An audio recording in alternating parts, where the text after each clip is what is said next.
Breaking Dawn by Stephanie Meyer. Chapter 8. I paced down to the shore, my fists in my pockets. Nobody looked at me twice when I went through the dirt lot by First Beach. That was one last thing about summer. No one cared if you wore nothing but shorts. I followed the familiar voice I'd heard and found Quill easily enough. He was on the south end of the crescent, avoiding the bigger part of the tourist crowd.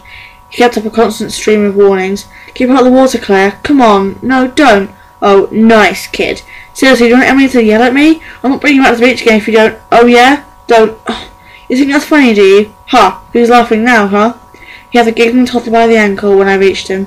He had a bucket in his one hand. Her jeans were soaked, were drenched. She had a huge wet mark down the front of his t-shirt. $5 and baby girl, I said. Hey, Jake. Claire swerved and threw a bucket at Quill's knees. Down! Down! He set her carefully on her feet and she ran to me. She wrapped her arms around my leg. Uncle Jay! How's it going, Claire? She giggled. Quill all wet now. I can see that. Where's your mama?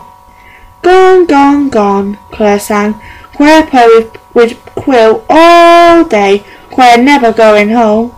She let go of me and ran to Quill. He scooped her up and slung her onto his shoulders. So somebody's hit the terrible twos. Threes, actually, Quill corrected. You missed the party. Princess theme. She made me wear a crown, then Emily suggested they alter out her new plain makeup on me. Wow, I'm really sorry I wasn't around to see that. Don't worry, Emily has pictures. Actually, I look pretty hot. I'm such a patsy. Quill shrugged. Claire had a great time. That was the point. I rolled my eyes. It was hard being around imprinted people. No matter what stage they were in, about to tie the notches like Sam or a much abused nanny like Quill. The peace and the uncertainty they always radiated was downright puke-inducing. Claire squealed on her shoulders and pointed at the ground. Pretty what, Quill? For me! For me! Which one, kiddo? The red one? No, red. Quill dropped to his knees. Claire screamed and pulled his hair like a horse's reins. This blue one? No, no, no, the little girl sang, thrilled with her new game. The weird part was, Quill was having just as much fun as she was. He didn't have that face on so many of the tourist dads and mums were wearing, with the when is nap time face. You never saw real parents who jazzed to play whatever stupid kiddie sport that rugrat could think up. I'd seen Quill play peekaboo for an hour straight without getting bored. I couldn't make fun of it for him. I envied him too much. Though I thought it sucked that he had a good 14 years of monkeytude ahead of him until Claire was his age. For Quill at least, it was a good thing Claire didn't get older. But even all that time, it didn't seem to bother him much. Quill, you ever think about dating? I asked. Huh? No, yeah, well, Claire crowed. You know, a real girl. I mean, just for now, right? On your nights off babysitting duty. Quill stared at me, his mouth hanging open. Pretty what? Pretty what? Claire screamed when he didn't offer another choice. She smacked him on the head with her little fist. Sorry, Claire Bear, how about this pretty purple one? No, she giggled. No, Popo. Give me a clue. I'm begging, kid. Claire thought her over. Green, she finally said. Quill stared at the rocks studying, and he picked 4 rocks in different shades of greens and offered to them. Did I get it? Yay! Which one? All of them. She cupped her hands and he pulled the small rocks into them. She laughed and immediately clunked him on the head to sit with them. He winced theatrically and then got to his feet and started walking back up to the parking lot. He probably worried about getting her cold in her wet clothes. He has worse than any paranoid parent of a protective mother. Sorry if I was being pushy before, man, about the girl thing, I said. No, that's cool. It kind of took me by surprise, that's all. I hadn't thought about it. I bet she'd understand, you know, when she's growing up. She wouldn't get mad at you that you had a life when she was in diapers. No, I know. I'm sure she'll understand that. He didn't say anything else. But you won't do that, will you? I guessed.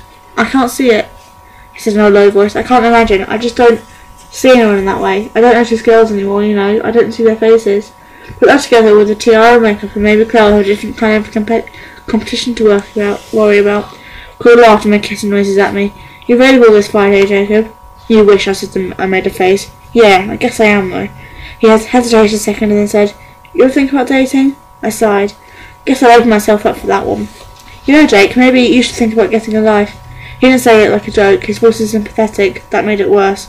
I don't see them either, Quill. I don't see their faces. Quill sighed too.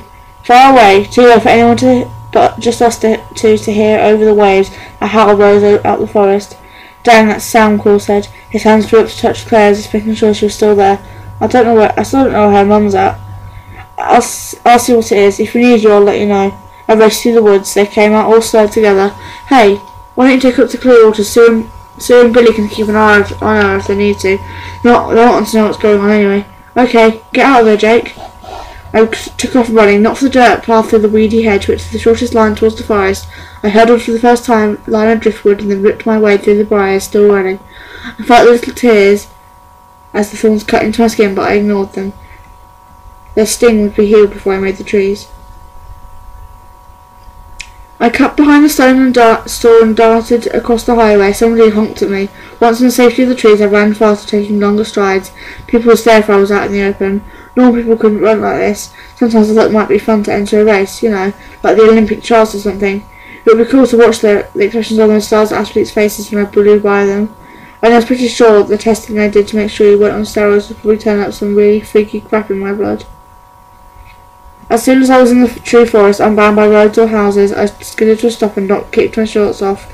With quick practice moves, I rolled them up and tied them to the leather cord around my ankle. As I was still pulling the ends tight, I started shifting. The fire trembled down my spine, throwing tight spasms along my arms and legs. It only took a second. The heat flooded to me, and I felt the silent shimmer that made me something else. I threw my heavy paws against the matted earth and stretched my back in one long rolling extension. Bathing was very easy when I centred about this. I didn't have issues with my temper anymore, except when it got in the way.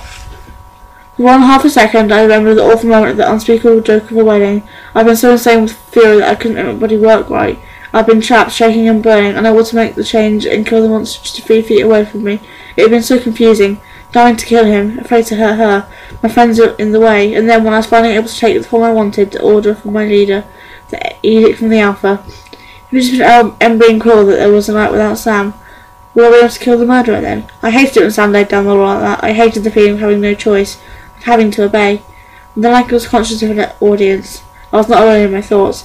So self-absorbed all the time, Leah thought. Yeah, no hypocrisy there, Leah, I thought back. Mechanic guys, Sam told us. We fell silent and I felt Leah's wince at the word guys, touchy like always. Sam turned not to notice. Where's Quill and Jared? Quill's got Claire. He's taking us to the clear waters. Good. Sue will take her. Jared was going to Kim's then, we thought. Good chance he didn't hear you.